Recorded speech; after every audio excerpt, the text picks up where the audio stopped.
like to call the work session to order for September 15th, 2025. City Clerk, please read roll call. Let the record reflect that all members are present. Thank you. We have 3 items on the agenda tonight. I would like to remind council that staff will be pausing every so often to answer any questions. First item is the fiscal year 2026 IT strategic plan update. Go ahead and introduce yourself for those that are watching. Good evening, Mayor and Council. I'm Lisa Faison, the Chief Information Officer for IT, and I'm here this evening to go over another one of IT's citywide strategic plan action items, which is develop an information technology strategic plan that addresses technology needs, artificial intelligence, governance, policies, usage, and implementation. Our agenda this evening, I will go over the overview of how we came about our plan, our vision, our mission, our goals, the duration of our plan, how we'll support the plan, and the strategic drivers behind it. First, I'd like to thank all of our city directors and leadership for their continual feedback. Through our business partner relations and our survey results, that have been a pivotal way for IT to ensure we meet our customer needs. As a service department in the city, we have a duty to ensure we are listening to our city staff, providing efficient and effective solutions while optimizing technology. This strategic plan does just that, as you will see the projects listed focus directly on the priorities identified by the department directors and their deputies. We elicited their feedback and incorporated it directly into every part of our strategic plan. It incorporates the action items to meet, execute, and support the citywide strategic plan. There is a focus with our staff to develop and retain a high-quality workforce. We have shared this plan with our staff and explained how it directly connects to their job duties and goals. The first part of importance is to have a clear mission and vision for staff that represents our valuable partnerships. And as you see here, our mission is to provide a reliable and secure technology foundation for delivery of municipal services through collaboration with stakeholders. And our vision is to become a trusted partner, enabling business transformation driven by process efficiency, innovation, and data. Over the past year, our IT leadership completed a workshop to identify and refine our strategic initiatives that support our mission, vision, and goals. Those 5 initiatives are to be a strategic partner, develop and retain our staff, improve our cybersecurity posture, be able to execute and optimize business processes, and lastly, to implement a data governance that promotes being a data-driven city and utilize tools like AI, integration, and automation. In the next few slides, we will dive deeper into our 5 initiatives and discuss how our IT strategic plan will meet them. Our first initiative is to be a strategic partner, and that is outlined by our guiding principles. First, we start where you are. Have a clear view of the current situation, including available data and metrics. We progress iteratively with feedback. Be open to customer feedback to refine our business requirements and deliver solutions aligned with expectations. Collaborate and promote visibility. Be transparent in our communication with stakeholders regarding IT initiatives, operations, problems, and solutions. Think and work holistically. Consider the big picture. Engage with stakeholders to achieve strategic objectives. Keep it simple and practical. Implement the simplest suitable solutions and aim to reduce operational complexity. Optimize and automate. Reduce manual effort by optimizing processes and integrating our technology. Lastly, focus on value. Focus on continually improving, optimizing total cost of ownership, and minimizing risk. Recognize and honor hard work and success. Taking a page from Winette's leadership, we are focusing on our staff. Last fiscal year, IT established SOPs to encourage the use of cross-training within our IT department that fostered learning new areas and provide opportunities for promotion.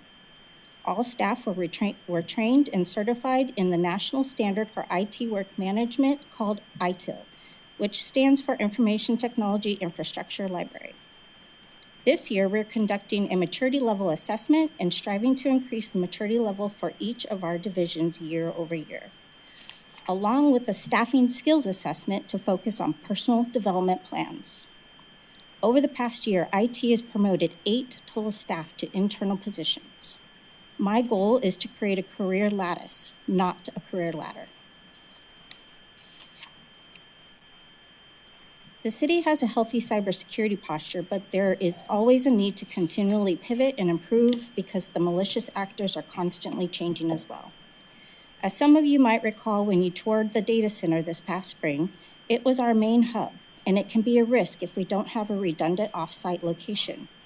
I also highlighted this in our technology assessment in a previous work session we presented in May. Over the past year, we've taken steps to identify gaps in our ability to recover mission-critical systems and the network. These have been documented and will be coming forward as part of our budget request for FY27 for one-time funds. IT also plans to keep staff informed of our recovery process through biannual tabletop exercises and ongoing testing of our recovery processes. The security team continually is listening and learning of new vulnerabilities and techniques to tighten up our processes. We have several tools that provide reports to measure our security strength and identify potential weaknesses, such as outdated versions of software. The next step is to begin capitalizing on automation tools that will provide a wider range of monitoring and alerting. One of the key initiatives have been to increase innovation and efficiency. For the fiscal year 26, IT received one-time funding to purchase tools needed that allow systems to integrate and transfer critical data between them. Equally, we've been maximizing when our vendor partners offer free integration tools, and new software is always evaluated to ensure these tools are included.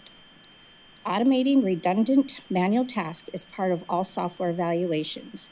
In fact, our entire onboarding and offboarding processes for HR are being reviewed for automation opportunities. This will create efficiencies for all staff, increase accurate data, and decrease the time for new employees to get their information on day one of the job. We heard our customers loud and clear as they expressed the need for technology training of existing software and tools. Again, as I mentioned in our technology assessment this past May, IT will focus on optimizing software we have. Training is one of those ways. Continuation to consolidate duplicate software is another key. We have already identified savings of over $30,000 for fiscal year 26 by consolidating duplicate tools. Another example of optimization was a recent effort by IT staff to identify opportunities with our telecommunication lines. These are often our city cell phones, data plans on iPads, and internet connections. The staff met with our carriers to ensure our plans were at the lowest cost, deactivated unused data plans, and increased coverage for areas of the city with poor reception, such as adding additional technology at the fire stations to increase cell phone use inside. As AI has been the talk at every conference, every technology presentation, the industry is taking a pause to make sure they focus on data first. As Goodyear dives further into AI, we must talk about the use cases where AI can provide positive value to our city and our staff. The city has published its first AI and data governance guidelines just last week. That will help staff understand their roles in using sensitive data and AI tools. The first effort is to identify what types of data is sensitive through data classifications. IT will work with data stewards in each department to learn how to properly build dashboards, make data-driven decisions, and evaluate AI tools to ensure they're safe and protecting our city. Some examples of staff already using AI tools today are enhancing job descriptions, getting a starting point for policies, standard operating procedures and how-to steps, and creating rich training material or digital media. The IT strategic plan will align with the citywide strategic plan. Included in your packet today is the most recent rolling 3-year plan that covers fiscal years 26 through 28. This plan also highlights how our dedicated and hardworking team has successfully executed projects over the past year. In FY25 alone, we completed 20 projects that strengthened our network, enhanced critical business applications such as GIS, addressed Microsoft's end-of-life platforms, and advanced business continuity planning. We also improved our security framework and published essential guidelines and standard operating procedures. Each year, we'll review our CIO Business Value Survey and continue to align our strategic plan and workload with that of our customers. As you see here in the graph, we've been making progress toward our goal to be at 80% for both satisfaction and value. We increased both of these areas by 18% in 1 year. We will continue to use this survey as our measurement tool and will continue to raise the bar past the 80% and strive to be an innovator. As you might recall again, during our technology assessment, we introduced to you our annual CIO Business Value Survey. The survey focuses on 5 core steps in maturing our customer satisfaction and value. The results of the survey prioritizes our core functions of IT that are important to the departments, aligns our annual workload with the department goals, and aids with our continual improvement and maturity. 2 years ago, we used this survey as our baseline and used the feedback to develop our plan. Each year, we will conduct the survey, adjust our priorities, and ensure we are continuing to increase our satisfaction and value to the city. Our goal is to move to a trusted operator and be a business partner. We will not stop until that rate has been achieved to be an innovator. And with that, I will take any questions. Thank you. Any questions? Go ahead. I did read your plan. It's long. It's got a lot of words. I did learn that new word, iteratively, that we talked about before the meeting started. I wanted to ask you, though, about the governance. I know that you said that you bring directors and deputy directors or city managers together to make, to evaluate. But how are decisions made how you're going to allocate the resources? I'm sure you have only so much money per year, and you've got citywide initiatives that you're responsible for, but you also have departments that have very specific needs. And so can you tell me a little bit more about how that process happens? Sure. And that refers back to the statement about being ITIL certified. So ITIL is the governance that tells you how to prioritize your workload in IT. And so it's through prioritization, due dates, and communication with our department staff to see what our resource capabilities are and what we can deliver in what timeframes. Because actually, you think about it, we have multiple departments, and there's 2 departments that are like gatekeepers. So all the money goes into finance, and everybody depends on you for their IT needs. And so you've got some type of formula. I'm thinking about,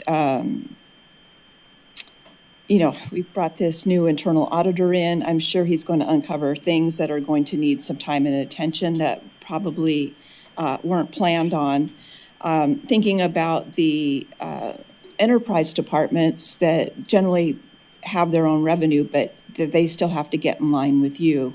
Yes. To have things done. Is that correct? That is correct. Okay. And that's where us working as a business partner with them to strategize on how to get all of those done within the fiscal years to meet their goals as well as citywide goals and continue our operational metrics that we need. Certain things become end of life, and we have to get those prioritized as well. Okay. So are you ultimately the decider? Not by myself, no. Okay. IT works collaboratively with all of the departments and then the city manager's office to make sure we're prioritizing. Who has the final say? Basically, city manager. Okay, very good. When I looked at your plan, it's not always easy to tell what departments are getting the resources. So if you were looking to see, are you leaning towards one or another, it's hard to say. But anyway, you have a tremendous responsibility, and there's certainly a lot more demands on you to keep up with us. And I know that it takes a lot of time and work. I mean, even to get the AI policy was a pretty big labor to get that done. And so, I commend you.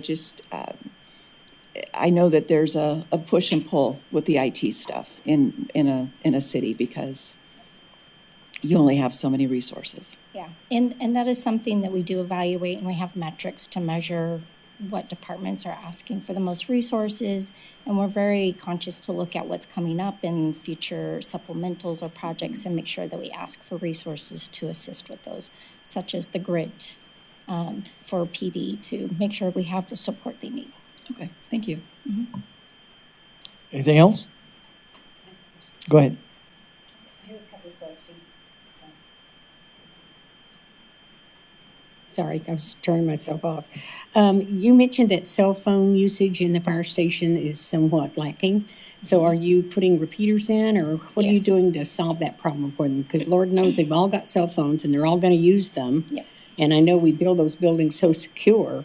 Yes, yes, that's exactly it. They're repeaters that go on the building, and we worked with our carriers to get those, and then we're installing them. It helps promote the signal inside the building. Good. So if they have an issue, do they get a hold of you and Yes. your department takes care of that? Correct. And then my last question is, when a department needs specific IT equipment, do they budget it, or do they tell you their needs and you budget it?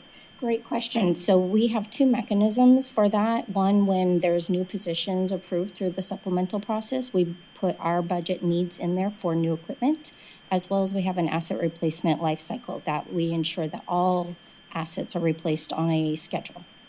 And So I'm- it's all within the IT budget. Okay, and I know that your staff goes through rigorous security training because there's so many threats out there.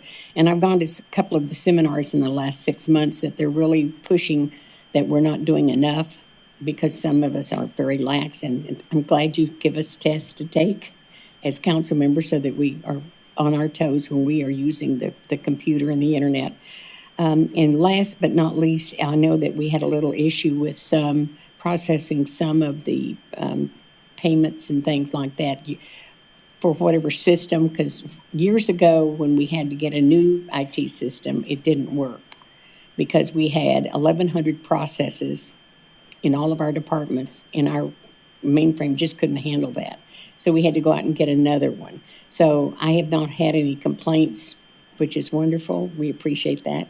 And I just want to make sure you're getting enough, the amount of support you need to do so that you are successful. Because everybody in this room and everybody on staff depends on the IT department in some manner. Yes, we specifically focus on any of our systems that are residential impacted or our business community impacted, and ensure that those are getting regular updates to make sure they're optimized. And we also look at doing upgrades in a timely manner to make sure that they get the latest features. Okay, well, thank you very much. We appreciate all you do and all your staff does. Thank you. Anything else? Well, with that, second up. Next item is fiscal year 2026 strategic plan update, municipal operations complex. Please introduce yourself for those that'll be watching in.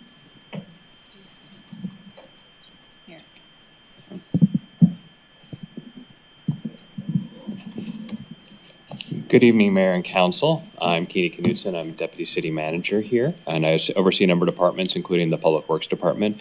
To my right, I have Sumit Mohan, the Public Works Director, as well as Tony Mena, our Deputy Public Works Director. They're going to take you through a presentation tonight. But before we get started the presentation, I wanted to kick it off a little bit to talk about why we're here tonight, talking about a municipal operations complex, or MOC.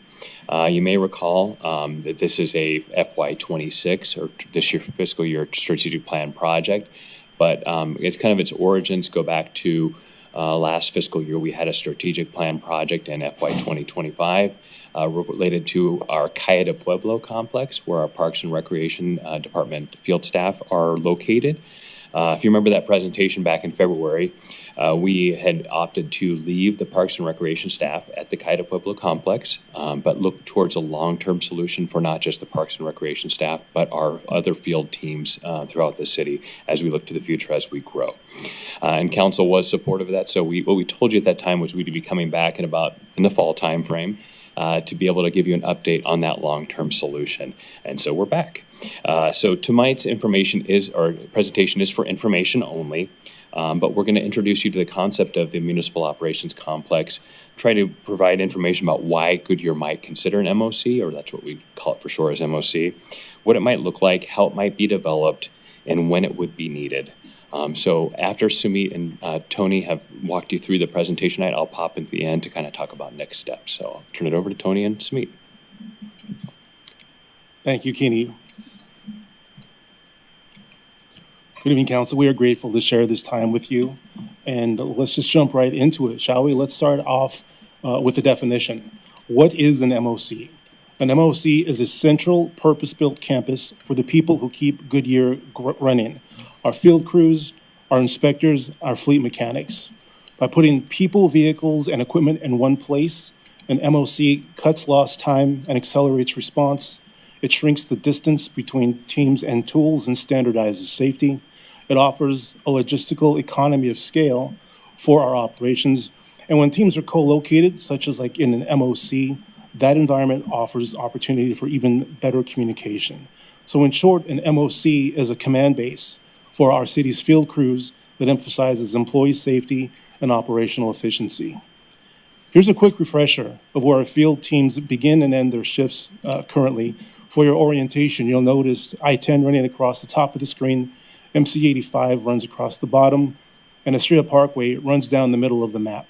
The yellow star at the top is City Hall, and the first team to review is in Caida Pueblo. Caida Pueblo houses field teams from the Parks and Recreation Department, and these teams ensure that our city looks its best by maintaining the beauty of our parks and the beauty of our improved streets right of way.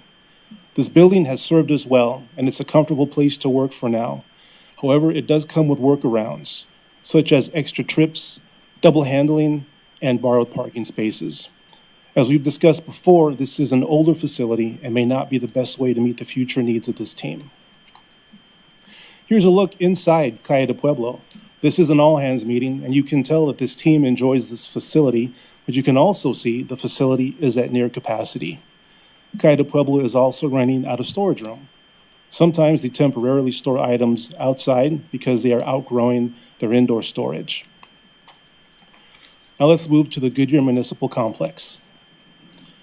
In GMC Building D, the Development Services Department features three field teams listed here, and these teams keep the city beautiful by ensuring proper zoning code enforcement, sound building safety, and quality public infrastructure compliance.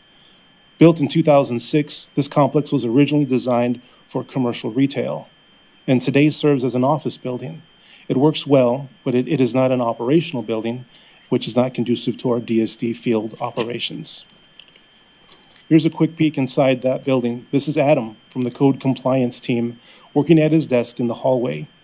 This team's growth is outpacing its space, so Adam found working space in the hallway. Here are more photos of how DSD is managing in this limited workspace. This is a resilient team, and they have been making this space work for them, even though it may not be ideal. Lastly, we move to the Public Works and Water Services area, where the Public Works Department is housed in 3 separate buildings. This is the 2-story admin building, the first of 3 buildings occupied by Public Works in this area. In this building, the Public Works admin teams and facilities division share space with the Water Services Department. As both departments grow, our available workspace shrinks in this building. Now, under the MOC vision, the Public Works employees would move out of this building, which would then be occupied exclusively by Water Services. So as Water Services continues to grow, they can move into that newly available space. So the Water Services is not directly tied to the MOC vision, they would benefit from it. Pictured here is our Fleet Operations Building, the second of 3 buildings on this campus. Here we maintain over 600 vehicles in this facility, And as we continue to grow as a city, our ability to service a growing fleet will be tested. And finally, this is the trailer that you are familiar with. This is building number 3 of 3. This was considered a temporary solution 21 years ago, and our solid waste and streets maintenance divisions work out of this building. Now, if you look to the left edge of that photo, you'll see a shade structure. This is where our makeshift household hazardous waste site, or HHW, is located. That is where we collect lithium batteries, paint, and other hazardous materials from our residents. We'll talk more about that later on in this presentation. Very quickly, I wanted to show you the inside of the trailer. Nearly 30 staff from the solid waste and streets divisions work out of this trailer, so the space is limited. Here you see some of them in a morning huddle, and these photos depict the limited storage capacity. In the middle is the photocopying area, and on the right is the restroom where they store files and other equipment. So let's take a break and talk about Goodyear's HHW program. Here is the shaded structure that is also the HHW collection area, circled in red. And this is where HHW is collected from residents and from illegal dumping activities around the city. Our HHW operation today runs from this location, and it is not open for resident drop-off. Now, this is a photo of the same area taken at various times throughout the year. This area quickly fills up with hazardous items such as aerosols, oils, and lithium batteries. The site was never designed to be a permanent HHW location, and so the canopy is running out of space as the amount of HHW collected increases annually. Building on that HHW connection, lithium batteries are one of the biggest HHW risks today, as you know, posing a fire hazard when discarded in trash or recycling. You see here a lithium fire in one of our solid waste trucks. As reported in this month's In Focus magazine, lithium-ion fires are a big issue, and having an HHW facility gives the city a safer and easy-to-use disposal option. If we don't have a dedicated local HHW facility for our residents, lithium batteries may likely end up in trash bins, recycle bins, bulk trash, or illegally left on the side of the road. So now let's switch gears and let's talk about the types of services that our residents are requesting. These are the services our Goodyear residents are asking for, and here are the examples of those same services offered by our neighboring cities. Our residents are requesting local options such as recycling, HHW drop-off, and tire disposal, to name a few, and tonight's MOC vision would keep us on track to deliver these services in Goodyear. Now, when we talk about an MOC, it's about bringing all of our field teams into the same space. And here you see the teams that we would bring into the MOC. That's 121 employees as of today. Our crews are growing to keep up with the city's rapid growth. And that is really one of the primary drivers to consider an MOC for Goodyear, our unprecedented growth of which you are already well aware.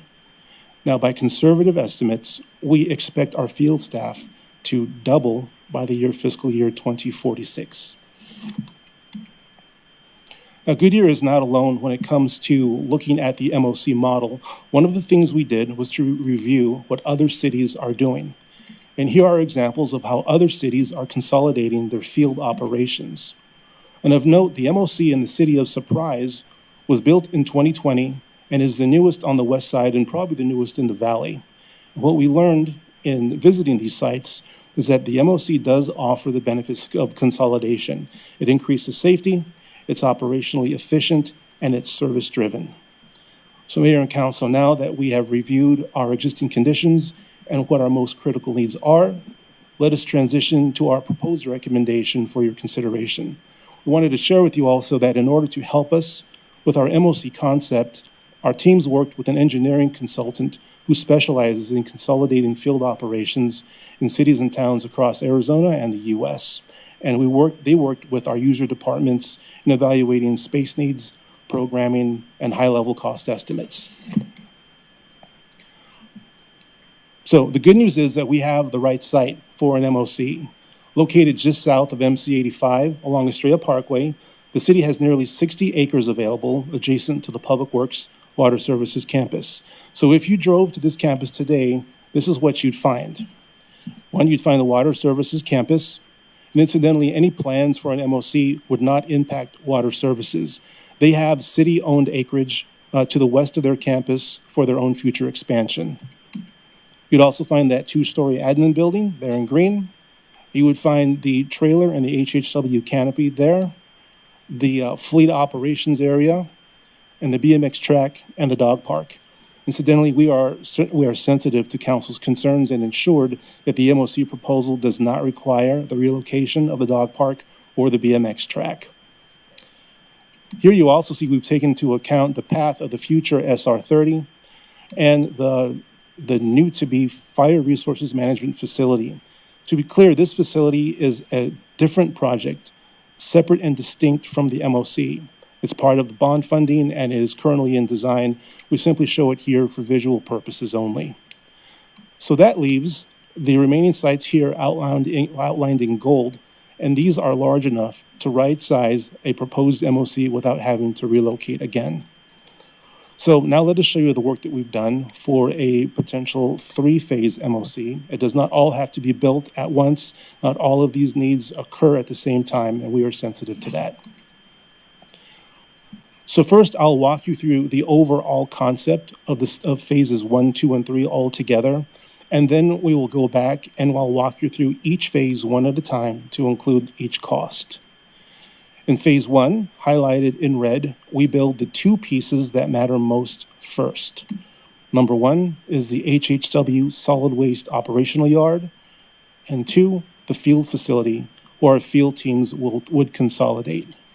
Finally, we build out 159th Avenue here to provide additional access to this campus to handle the increased operational traffic. Now, here's a sneak peek at phase 2, which is highlighted in green. Phase 2 adds the expansion of fleet operations, improvements to interior roads, and improvements to the outdoor storage space as well. And finally, in blue is phase 3. And phase 3 adds centralized storage for the city. It's a lot, I know. We don't have to do it all at once. Let's go back and look and review each phase one at a time and review the estimated costs. Let's start here with phase 1, which contains our most critical short-term needs. The HHW solid waste facility. This proposed facility replaces the 21-year-old trailer, and it also replaces the HHW canopy that we currently use, and it establishes a resident-facing HHW collection service, but also for recyclables and other items that residents have been asking to drop off. This facility is estimated to cost approximately $35 million out of the Solid Waste Enterprise Fund. Number 2 is the field facility. This relocates the field teams from Calle de Pueblo, relocates the field teams from GMC Building D, and from Public Works areas as well. This building is estimated to cost $53.8 million. Lastly, the 159th Avenue improvement. This site improvement provides a second access to the campus, and that is estimated to cost $4.7 million. In all, phase 1 has a total estimate of $93.5 million. Now let's review phase 2. Phase 2 has several pieces. Phase 2 builds on the existing fleet building. As we continue to add vehicles to our fleet, we need to expand our fleet maintenance capacity. Phase 2 also improves the outdoor laydown space for materials and for equipment. Many of our field teams need outdoor space to store large items, pieces of equipment, large quantities of materials, and other field-specific items. Phase 2 also improves the interior roads of this campus, in this case, Rozier and Romney roads located on the bottom right corner of the map for enhanced maneuverability of our heavy-duty vehicles. Phase 2 is a few years down the line after phase 1 with an estimated cost of $90.9 million. And phase 3 provides central warehousing space for the city at an estimated cost of $17.3 million. That is the three-phase concept. These are the needs of our field teams to keep up with our city's growth over the long term. Now, before I pass it back, I wanted to share with you one last aspect of our MOC vision. We know that the north side of Goodyear has generally been the focus of our development over these past decades. We also know that the future growth is anticipated to go southward. And so if we were to build an MOC at the site that we have identified, the proposed location is central for everyone today and for tomorrow. This location checks all the boxes with smoother operations, enhanced employee safety, and resident waste service in the heart of our city. Thank you for your attention, and at this point, I'll take it back to Keeney. Thank you, Mayor and Council, for your attention. We hope you found that informative. And it was a lot to take in. So from a staff perspective, our next steps is to seek your guidance. What we would like to be able to do is to initiate design of phase 1 of the MOC. That would be the solid waste and HHW building, the shared field staff facility, and the improvements to 159th Avenue. This would be for design only to be able to move forward with that. Anticipating this conversation, we already budgeted into the capital improvement program the ability to do this and have the flexibility because we were anticipating this conversation tonight. So with that, we have about a little over $4 million in the current budget to be able to accommodate that design effort. But I want to make it clear, beginning design does not necessarily commit us to construction. We feel that going through the design process does a few things. It helps us refine the concepts for an MOC. Right now, these are just preliminary concepts, how we might phase it, how it might look. It helps us refine that. But through that refining process, we'll also get more precise cost estimates that would help us with budgeting purposes and budgeting decisions in the future. So at that, we would like to be able to, obviously, if we were able to move forward design right now, we would be able to come back to council at a later date to talk about any construction funding allocations for phase 1 of the MOC or any future phases of the MOC, any design or construction work on that. With that, we'll be more than happy to entertain any questions or feedback from council this evening. Real quick, is this water or wastewater compatible? What I mean by that is you can sell water or wastewater bonds for this eventually if you'd ever decide to build it?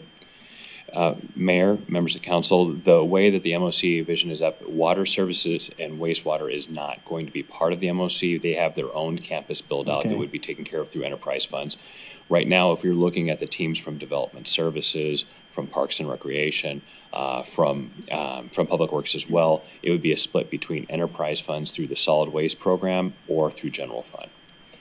Did you say solid waste, so that's something we could actually throw into maybe the user fees to help fund some of this, the debt service?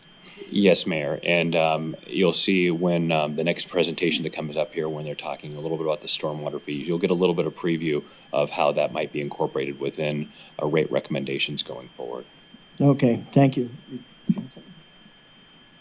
Yeah, you had some of the same questions I had. So it looks like 35 million is enterprise funds that could go between everybody who's in that area. You said how much in general fund do you foresee that would have to be coming out of that? It would be the balance of the 93.5 would be general fund at this point in time. 53 million right now. That's a lot too. So, and then that's all in phase 1. And the 4 million, is that what you think is going to cost to do this study? For the design, yes. We think that the 4 million will be sufficient to be able to take care of design of the MOC phase 1, which would be, like I said, those 3 aspects of it. I would note that the general fund component, that we are going to have a conversation at your retreat in October about a lot of the larger potential projects in the future and priorities. And so that'll be a conversation that will include probably the MOC as well, this component of the MOC. Yeah, I'm just trying to think how to fund it. So is there bond capacity for this or something we could go to the voters for bonding for the field facility, the 53 million? The current bond program that we have that voters went through and approved does not have capacity for this program, but that's something if council wanted to move forward with, once we have a construction, recommendation for MOC, we would be able to bring back recommendations to council on how we might go about funding that. Okay, and if we do the 4 million, we decide to put it on a shelf, is that still going to be a good design in the future? Am I gonna waste 4 million if we decide to let it sit for 5 or so many years? 10 years? Mayor, Councilmember Hampton, and members of council, our intent would be able to make sure whatever we do through the design phase would be something we could use in years to come. Generally, because of different changes, you might have to do adjustments, but the hope would be it would be something that would be meeting our needs from now going into the future, 20 years and beyond. Okay.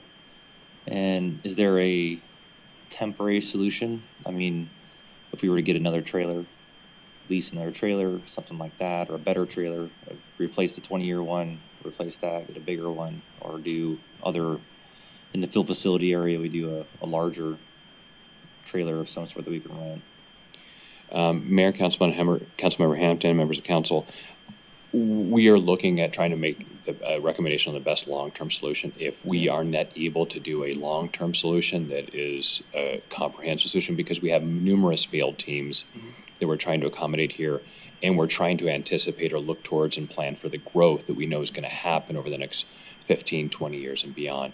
If we're always adaptable. It's part of our core value. So if we're not able to move forward with the long-term solution, we will explore shorter-term solutions or ones that can get us through as we kind of explore our funding options to be able to do something more long-term. Yeah, I mean, I obviously would like them to have great facilities, but I just don't know if we have to.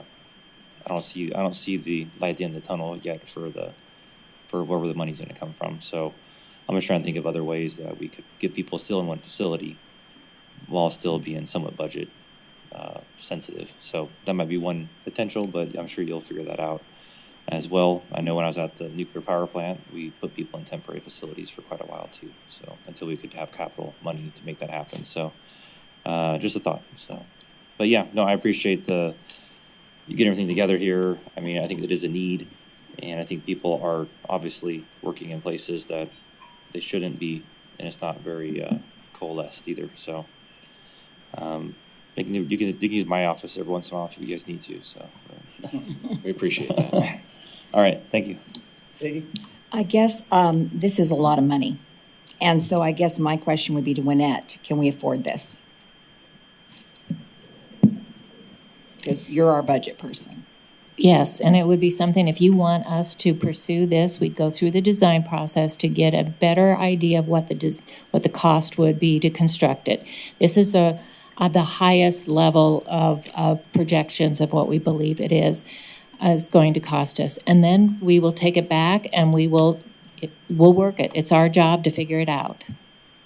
Yeah, But we do have a big shopping list too. we have a big shopping list and we Yes. all know it. Yeah. And my question is, I'm getting a little concerned about all the debt we are, bringing in and how we're going to pay for all of it. And I guess that's one of the things that we'll discuss at the retreat, because we've been discussing that. But this is a lot of money. Mhm. And so I agree, I'm with Brannon. The hazard materials, I think something has to be done with those. And I don't know if it's a temporary solution or whatever, but something has to be done differently than what we saw, because that is ridiculous. And I would think that that's dangerous also to a point. I think, I guess Tim is the one that's doing fire now, right, Tim? You're the one I would talk to. Can I have you come up a minute? I want to talk to you about a couple things. Normally I would have Paul, but now I'm having Tim. Okay, Tim, that mess that I saw, Thank you. the mess for the hazard stuff. Hazardous waste. Yes, yeah, that concerns me, because that's dangerous, isn't it? The way that's sitting out there. I mean, and if there's batteries there, we saw what happened in the dump truck or whatever.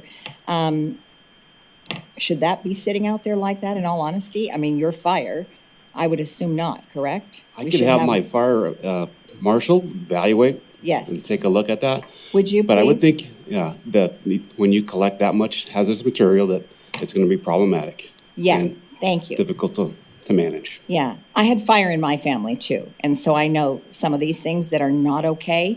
That looks very dangerous to me. I'm surprised we've let it go that long. So would you please have him check that out and get back to me on that? I would like to know more about that, if you wouldn't mind. Yes, ma'am. And then you figure also that doesn't look good. That's what you're telling me.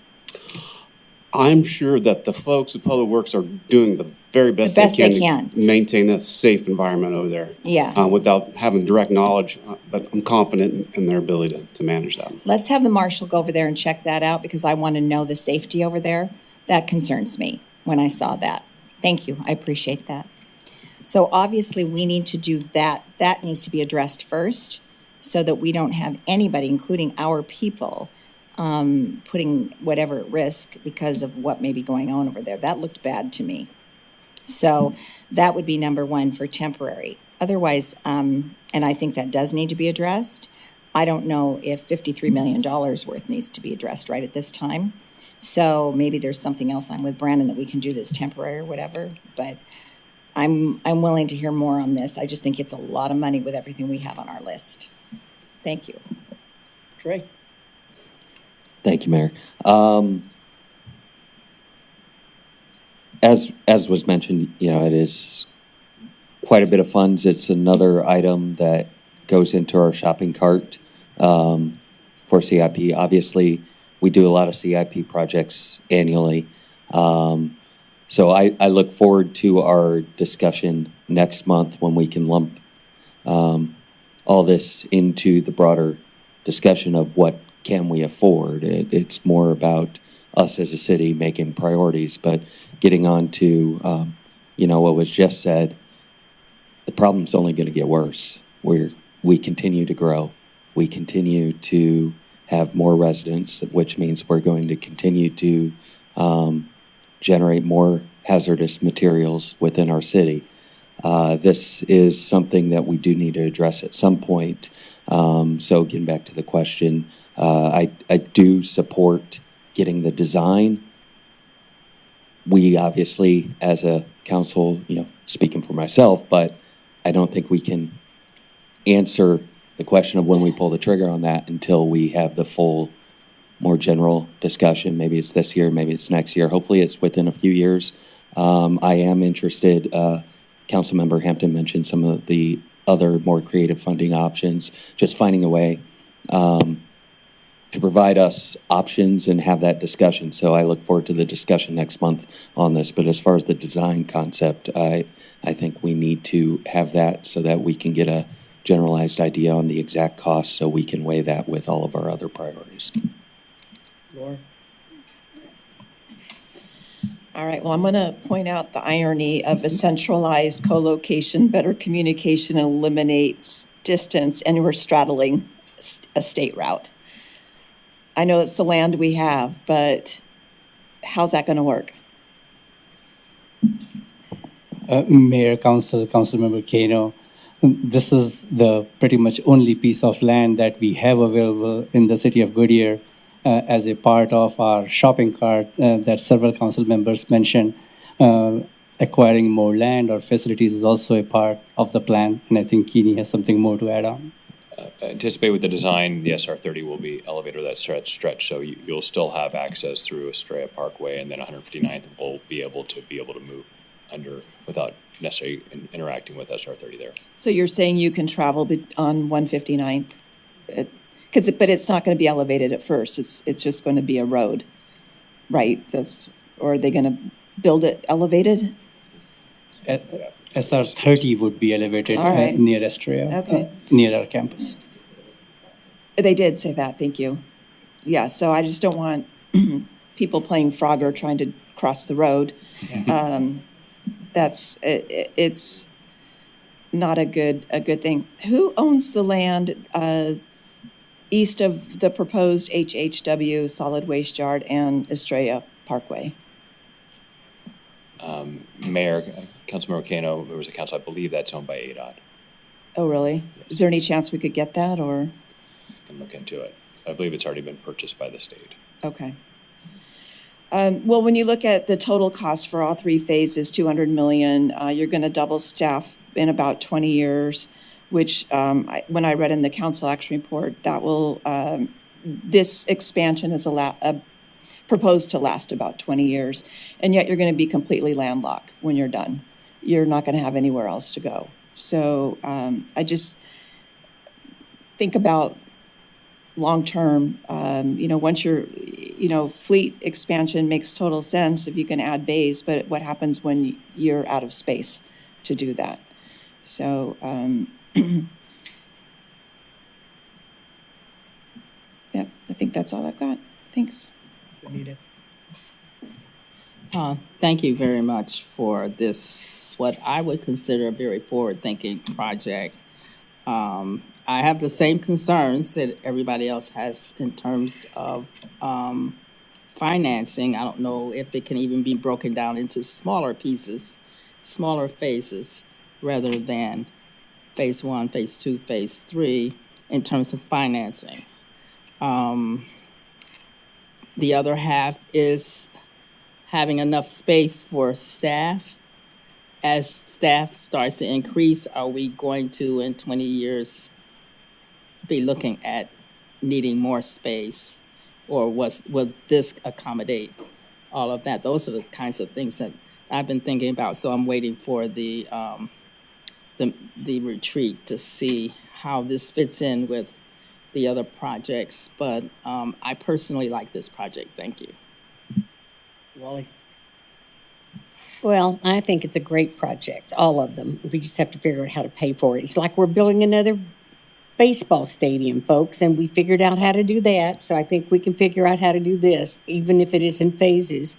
But it's really important that we, as a city, do have some shovel-ready projects so that we can go for grants, because they will not necessarily go for the planning of it. You've got to be shovel-ready, and then you can really, if you are lucky enough to get the large grants, and there are grants, of course, out there. We just don't know what they are because we've not really looked at them. But as a city, we've never really done much for our municipal operations in all the years we've been a city, because we're scattered all over the city. We still have a city hall sitting empty that we don't know what we're going to do with. So maybe it comes down to us selling it and using that money to build one of your phases or something. I don't know. I'm just putting that out there. But I'm happy to see us do that. I think it's very critical to do a good plan to move us forward as a city. We're growing. We're not little anymore. And we can't piecemeal everything. And just for the staff working under the conditions they've been working in for years, I commend them and I thank them, and I wish we could do better, but we will do better. It's just going to take us a while to figure out where to put it. And that's the only land that we own as a city. And we're lucky we even kept that land. For some reason, over the years, long before any of us were ever on council, our council never looked at buying land when the land was probably cheaper and easier to get a hold of. And it just they never dreamed that we would be the size we are, I don't think. And so I appreciate y'all planning this out, at least getting it out in the open, so that we have something to look forward to figure out how we can pay for this. And doing it in phases, I think, is a good idea. But I really want to get Fleet under an air-conditioned building completely, so that those folks, when they're working on those cars and fire engines and whatever they do in there, they're not out in this heat working on the vehicles. So, and the hazard waste is really important, because as citizens, we don't have any place to store that stuff at our home. And as you know, we've already had probably 10 lithium battery fires in Pebble Creek. And it's not just from golf carts, but it's from other lithium batteries that folks are using, and we have no place to store it. So we really appreciate the city making the effort to give us a place to get rid of the paints and this and that. And so we just need to try to figure out what do we do with it after we get it? Where does it go? Do you know? The lithium-ion batteries? Yeah, all of the hazardous waste, the paint, everything. We have a contractor, ACT, out in Levine, who handles all this hazardous household waste for us. Do they come pick it up from us? They do. Okay. And our residents also. We have 2 collection events in the year, and also the residents can also drop off at those sites. Right. And with ACT. People are always looking where to drop off computers and printers. They don't know what to do with that stuff, and they don't want to throw it in the trash can. And they don't want to throw their batteries in the trash can either, so they put them in metal containers, and then when it's time to pick up, we just put them out front, and y'all come pick them up. And we're so glad you do that. So thank you. I hope we continue that program. It's really important. So that's it. Thank you. Just one thing.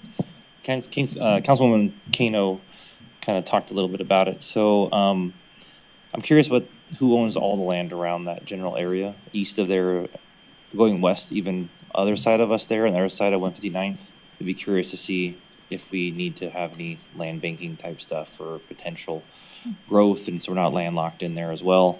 And then I noticed on like we wouldn't put hazardous waste under the freeway, but I see like cars and stuff over by like I-7, interchange like I-17 and I-10, for example. So I don't know if there's an opportunity to work with ADOT to store or use under I don't know how elevated or if it's elevated the entire length. I mean, I see it already being done, so I think it's a private or maybe another organization storing cars and stuff under there. So I don't know if there's something that we could partner with ADOT to maybe utilize some of that land underneath the freeway.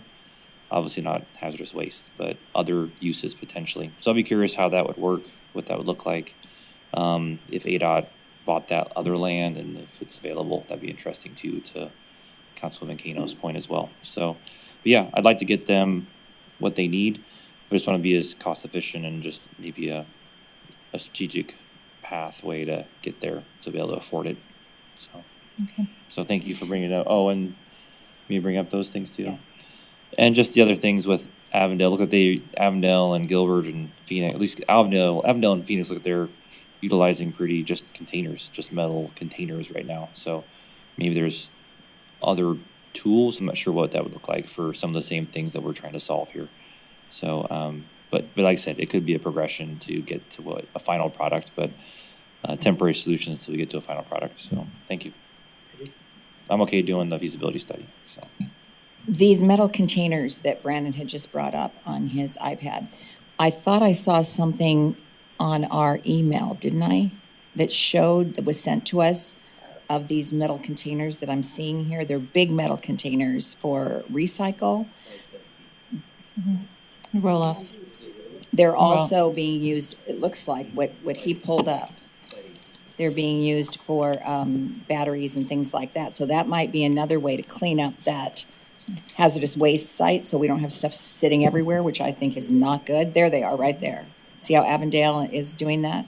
And Phoenix, and I believe we did get something like that came to our email, not maybe a week ago, because I noticed that when Brandon just pulled it up. So that's an idea to get it out there so that we, like I said, while we're waiting to do all this, we don't have that stuff all over, that it is hazardous. So that would be something to clean it up. And I'm for the study as well. So at least get started with that. But I'm not for going any further than that at this time. You all good? So do I have consensus then? I'm for the study. Yeah. I think we're going to have a real interesting discussion when it comes time for the retreat. I think you're going to see a huge amount of likes as far as money is concerned and a limited amount of resources. So we're going to have to really buckle down and figure out how to prioritize all this stuff when it comes, because unfortunately, we're not the federal government. We can't print our stuff. So we're going to have to figure out with it. So I'm looking forward to our retreat to figure out how we do this. So yes. So we will go ahead and begin design for phase one. And as we complete that design, we can look at options for phasing even phase one in. It may not be all at once, or we may look at different strategies. I also heard that we want to prioritize the HHW location and what we can do in the interim at this time. So did I catch everything? Such as these. Yeah. Right. Yeah. I think you got it. Yeah. Yeah, it would. All right. It's gotta be cheap to get a dumpster. It looks like that's a dumpster. It's a recycling bin, that one. So I don't know if the No, Avondale. they have to do that differently. Yeah. Right, I'm aware of that. That came on our email. Yeah. This is recycling. They'd have to do something different for hazardous materials. We will look at options. You got We've your heard options? loud and clear, yes. Okay. Thank you. All right. Last up is the stormwater fees. Yes.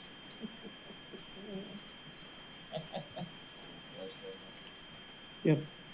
For the people that are looking on, please introduce yourself.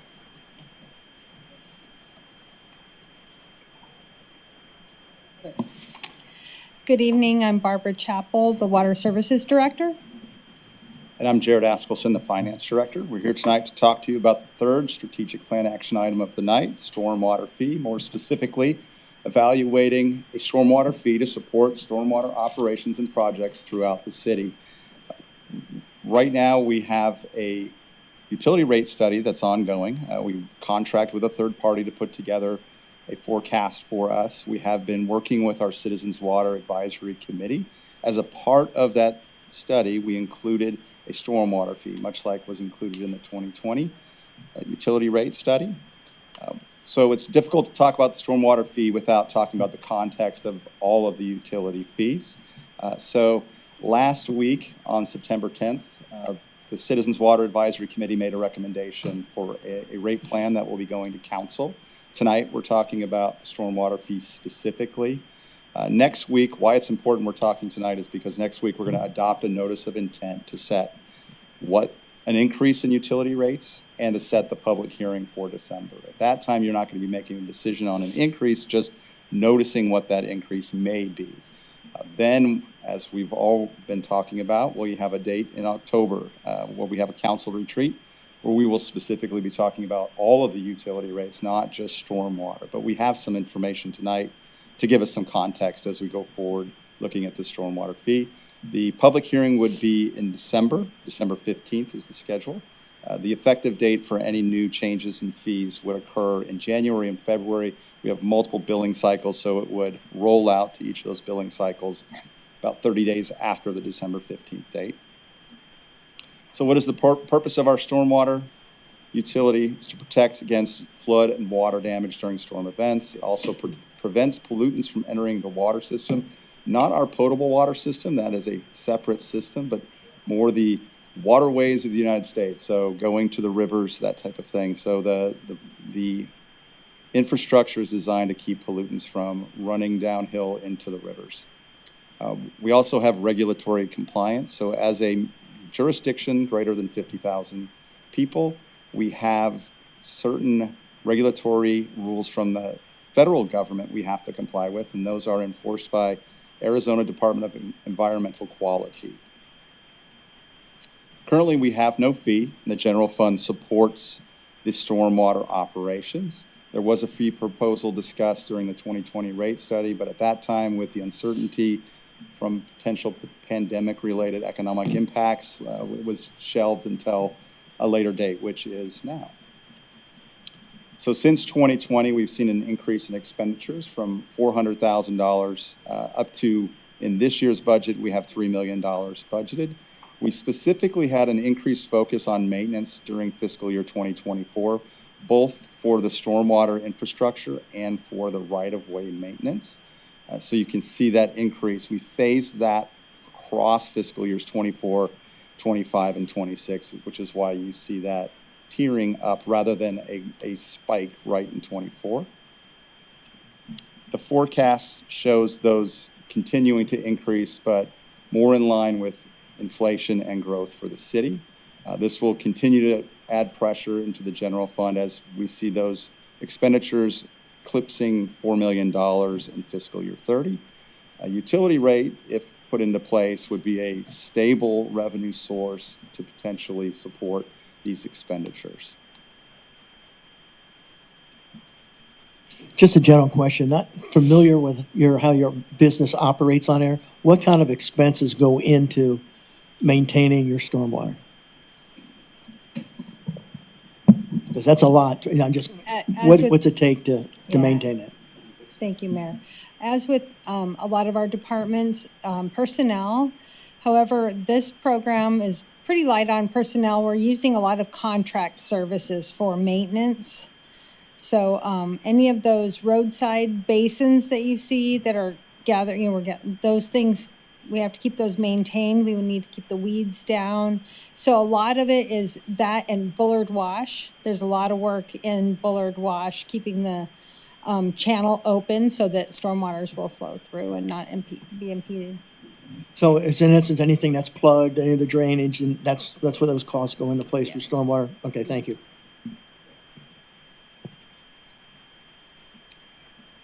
So showing a comparison of our residential rate. Currently, we don't have a residential rate, along with 3 other Valley benchmark cities, but you can see that there are stormwater fees and/or environmental fees that go from 95 cents in the city of Phoenix up to $8.10 in Scottsdale. So a quick discussion about our financial policies. So according to our financial policies, we have 3 specific things that an enterprise fund should do. One is pay for its operating costs. The second is it needs to establish its own reserve of 15% of its operating revenues. And finally, it should pay for its own capital costs or any debt associated with its capital costs. We're not necessarily saying that we want this to be an enterprise fund today, but as we go through the next few slides, you'll kind of see those pieces as we present them of the operating costs, the capital costs, and then I'll talk about the reserves as well. So the first set of numbers we're looking at here is looking at essentially recovering 100% of our operating costs as soon as possible, which would be fiscal year 27. The reason why it would be fiscal year 27 is the rates would not come into effect until midway through the fiscal year in January, so we won't generate enough revenue. We would have to really spike that rate up to about $12 to get that and then drop it back down. So that doesn't really make much sense. So we're targeting 27 as the soonest we could recover 100% of our costs. You see that there's a residential rate per month of $7 in the first 2 years, and then it would begin to increase in line with those expenditure increases that we had shown earlier. You see the revenues that are being generated in millions of dollars. So I'll just point out that in 26, it's currently fully funded by the general fund. So under this plan, we would use any revenues that are generated in 26 to establish the reserve. You can see that we won't actually have funds available to fully fund capital until fiscal year 28 under this plan here. This is the comparison of where we would land if we adopted a $7 rate in the first year, bringing us third amongst those that charge rates, not necessarily what the recommendation was. The second option we're looking at here is a more phased approach, looking at trying to recover 100% of our costs in fiscal year 29. So you see that we have a phased implementation, bringing our rate up to $9, just like in the previous example. However, in this case, we start at $2.25 and bring it up to $4.50, $6.75, and finally to $9 in the last year. You see that it generates about $600,000 worth of revenue in the first year, which could be used to establish a reserve. And then you see 1.7 million, 3.1, and finally $4.5 million in recovering 100% of the operating costs in that final year, as well as beginning to pay for its capital expenditures. Quick question, will this fee be both on our utility and those north of 10?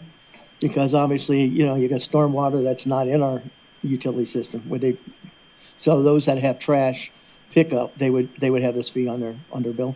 Yeah, I guess the key difference that we have with stormwater than we do with our other utilities is that the service area for stormwater is the entire city, where we have very specific water service areas and we have specific areas for wastewater as well. In this case, it would be all accounts in the city, and we would also be partnering with Liberty because we don't have any commercial solid waste accounts. So we know we have the information from them now that we would be able to begin charging commercial customers within the Liberty water service area as well. That's what I kind of thought, but I want to make sure we got that on the record. Thank you. So this is the comparison showing us third from the bottom with that first year of implementation. It does increase each year, and it would take us up to $9 in year 4 of that rate plan. We don't know. We don't have a crystal ball to see what other cities would be doing at that time. However, this was a more palatable rate plan. Just a word on this is the recommendation that came from our Citizens Water Advisory Committee. And in the council action report, we mentioned that they had consensus in August. We actually had them adopt that rate plan last week. We had a couple members that they had some difficulty with the overall rate plan, and they didn't approve the recommendation. However, after that action was taken, we had a conversation about whether it was stormwater related or was it the overall impact of the utility rates. And this is the adopted recommendation that we have before you. And those members that were against it were really looking at that monthly residential impact, and each of those monthly is additive from the previous year. So it's $10.75 in the first year, an additional $11.30 in the second year, and so on. So they had some issues with the overall increases, not specifically stormwater, but the overall increases. You'll notice here that for water and wastewater and solid waste, we have percentage increases that are identical across the entire 4-year rate plan. This was done on purpose so we didn't have large spikes, either lower amounts in the first year and higher spikes in 27 and 28. You'll also notice in solid waste, we have an 8% increase that we're showing there. That includes the costs associated with funding a municipal operation complex, the solid waste portion of that. So that has been included. You see the overall rate increases across all of the rates is 7.3 in the first year, 7.2 in year 2, 7, and 6.9. Now, we're not taking action on the overall rate plan tonight. What we're actually doing tonight is we're looking to get direction for the notice of intent that we are going to be adopting next week. So we want to have some direction there of whether we should be including a stormwater rate in that. Know that that does not hold you to does not adopt that rate. That doesn't happen until December 15th. And we will have more discussion on not just the stormwater, but the overall utility rate plan at the October 21st meeting. So with that, the staff recommendation is to adopt a notice of intent on 9/22 that includes a phased implementation of a stormwater fee, and open it up to conversation. Questions? Go ahead.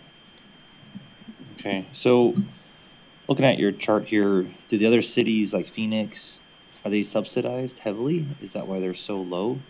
Or how are they so low compared? Are they not paying for themselves, it's not self-paying for itself, or is it, I'm just curious why we'd be so much higher. So two things. One is they're much larger than us, so economies of scale. But the second thing is what we found when we were doing comparisons to other cities is they were inconsistent in either the recovery allocation that they were attempting to do or what services they were providing with the environmental fee. So in many cases, it was just a way to add some revenue to the general fund by adding a fee that was palatable. Okay. And then this, I guess to the mayor's point, this is the entire city. So for example, when Pebble Creek was overflowing with water and we had to go and redo all the piping and pull all the weeds and everything out, but this would take care of part of that.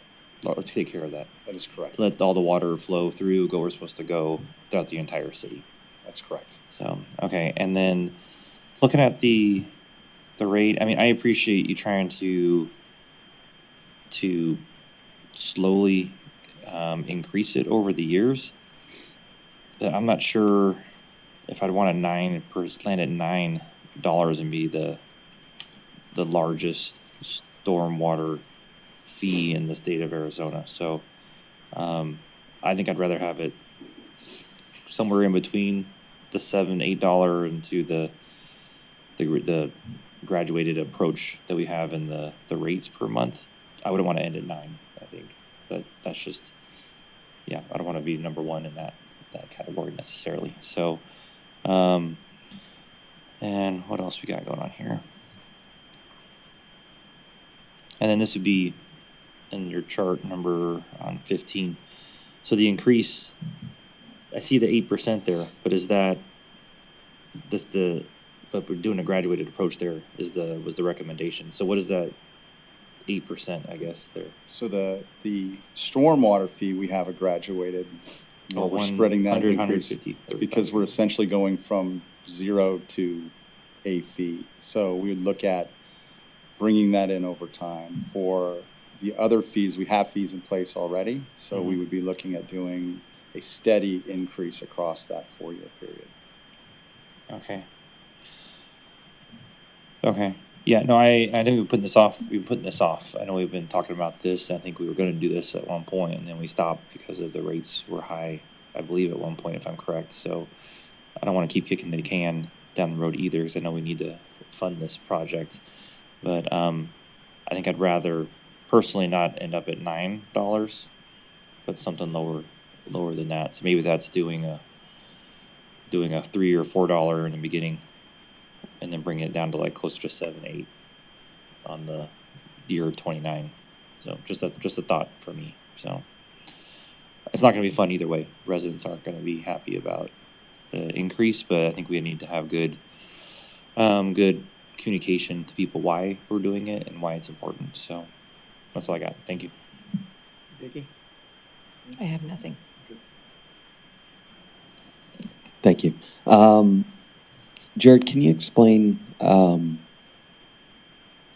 know it's part of your presentation, but kind of emphasizing how we've taken care of this issue with stormwater. Obviously, we're doing something with our stormwater now. How have we been taking care of that, and where has that funding come from?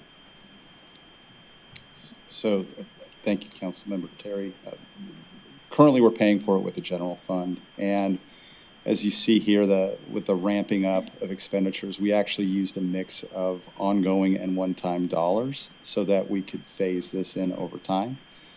However, at this point, that $3 million that you see budgeted for 26 is ongoing general fund dollars that we are using to pay for that right now.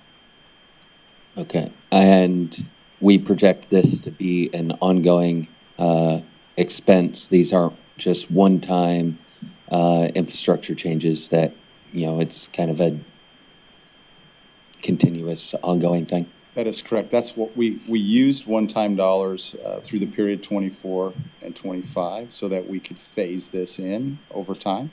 However, we expect, as this forecasted expenditures graph shows here, we're expecting them to be ongoing costs going forward. Okay. Similar to what Councilmember Hampton was saying, I kind of have skepticism on both of the plans. I don't like, jumping to the third largest fee in the valley. I also don't like locking us into having, a progressive fee as well. I could, speaking for myself, I could maybe be entertained by that like $3 level and continuing to see how we can handle this from the general fund. I kind of throw this into the same conversation as the previous question. We're talking $3 million, $3.5 million projected up to $4 over the next 5 years. Whereas we just had a conversation about $185 million. So, I know there's various things that funds can be used for, and sometimes we are restricted. And obviously, we are providing utility service, not just with water, but with the stormwater, to the entire city, and we need to find sustainable ways to maintain that. I'm not sure I'm convinced by either one of the plans yet, and I guess that's kind of where I have to leave it right now.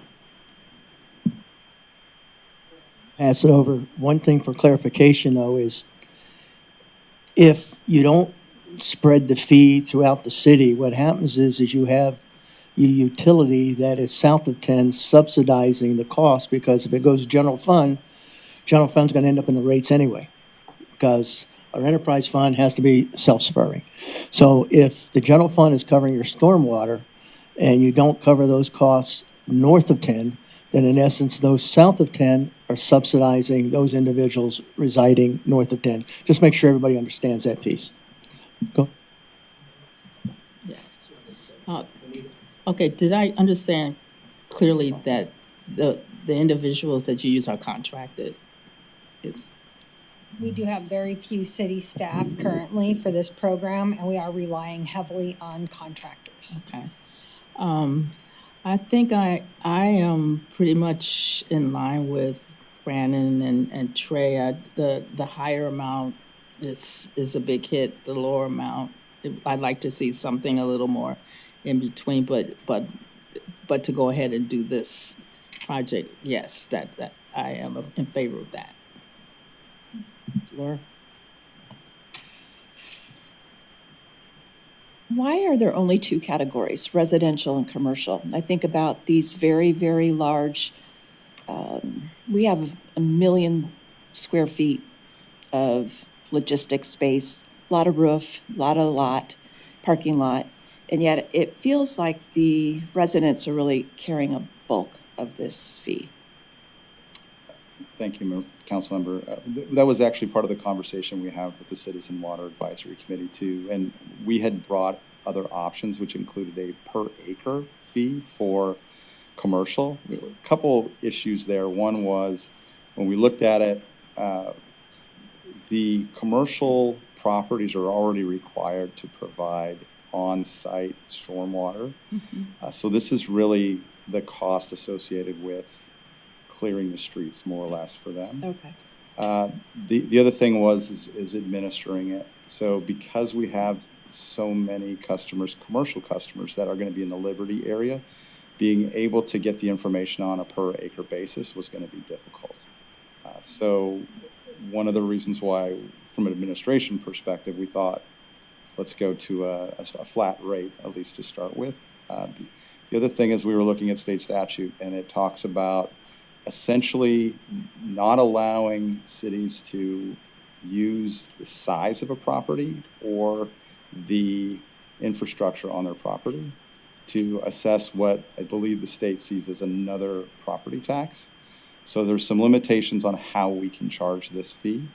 So after conversations with our Citizens Water Advisory Committee and some of the input they gave us, we came back with that fixed rate. Okay. So you're... Sorry, if I Go could ahead. add. So when we say commercial here, we pretty much mean anything that's non-single family residential. So all of those properties, multifamily, those big industrial parcels, and anything commercial retail is all clumped into that other fee. So you have a single family fee and everybody else. Okay, because we all have like the retention basins in our HOA parks, to divert the water, then I guess it goes somewhere down on another to the stormwater pipe. And I know this is really heavily federally regulated as well, and you can have a lot of fines and things. You have to be very intentional about keeping up with it. It just seems like it feels steep for the residents, and getting there to 100% in 2027 feels too aggressive, I think. If we look at slide 15, I know when we go to talk about rates and things, we'll have numbers as long as percentages, right? This is a bit confusing. That is correct. We have percentages that end up with a dollar amount, and that hard to interpret. So, all right, I think the Citizens Water, I really appreciate the work that they do. They have some tough things that they're tackling, especially rates. We're really fortunate we have a lot of great talent on our committee that are in the water business or are actively involved. And I think the reality, anybody who's following, the news knows that water's going to get more expensive. And certainly infrastructure, which is, you're responsible for, it gets more expensive. But yeah, I guess more will be revealed as we talk about it further. Thank you. Ollie? I was just going to mention that when Pebble Creek flooded, that was a big deal to us. We found that the city was responsible to clean the Bullard Wash from Camelback down to us, and we had a bridge, and then we were responsible actually in Pebble Creek, and we found 3 of our pumps were not working, but we didn't know they didn't work until it flooded us out. We thought it was all on the city. And then after the city did their due diligence and they repaired what they needed to do, because something needed to be repaired north of us, then when it came to us, then we had to hire our own folks at our own expense from our HOA. But it was worth every penny of it because the wash is so large and it goes right smack through the middle of our community.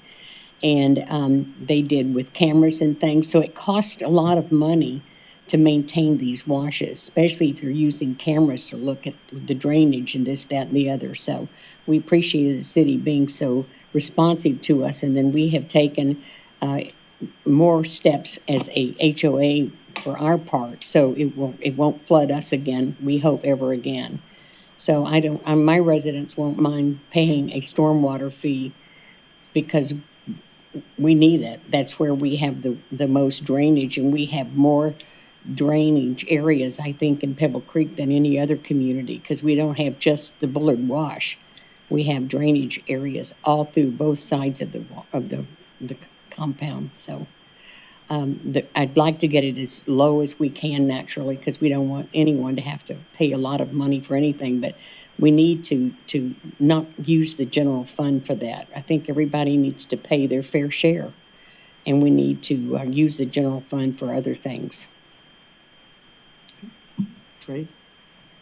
Yeah, I just wanted to clarify from, my discussion and when you kind of recapped it, that in no way do I want, one part of the city subsidizing another, but, one of the things I wanted to explore was the ability for us to, as, Vice Mayor Campbell said, we've been using the general fund for a bit on this, that our existing revenue sources come from all parts of the city. I don't want to overburden those who use specifically Goodyear for their water service, but our general fund comes from around. So I wanted to at least be able to explore ways in whole or in part of using our already existing revenue sources to continue to deal with this problem, because it, rather than tacking on, whether it be $3 a month for a household or $7 to $9 that's on here, that's what I was getting at. In no way do I want one part of the city to subsidize another. We don't know where we'll have flood or have stormwater issues. I do, however, not see a huge problem yet. Again, I've only been here 9-10 months. I don't know, I lose count. And someday I'll be saying 50-something months, or I won't even attempt for some of you over there. But and I say that lovingly. I love you guys. But I'm not yet convinced that, we need to tack on an extra fee just for the stormwater, when that's more of a response to events. It's always going to rain, it's always going to flood. I think we need to take care of that as a city as a whole. That's more what I was getting at. Maybe it's in part, maybe it's in whole. I just would like to see more data and more discussion on that.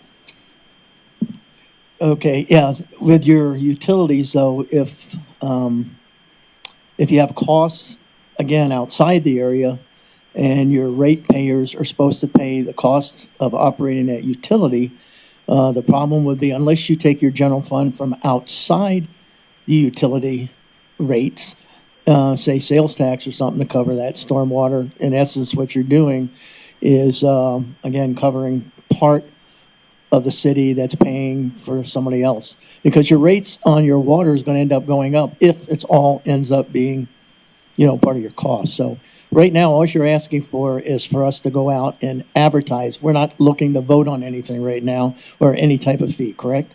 That is correct. Okay, so I guess from a consensus standpoint then does anybody have any problem at least advertising it? Because we're not voting any increases right now.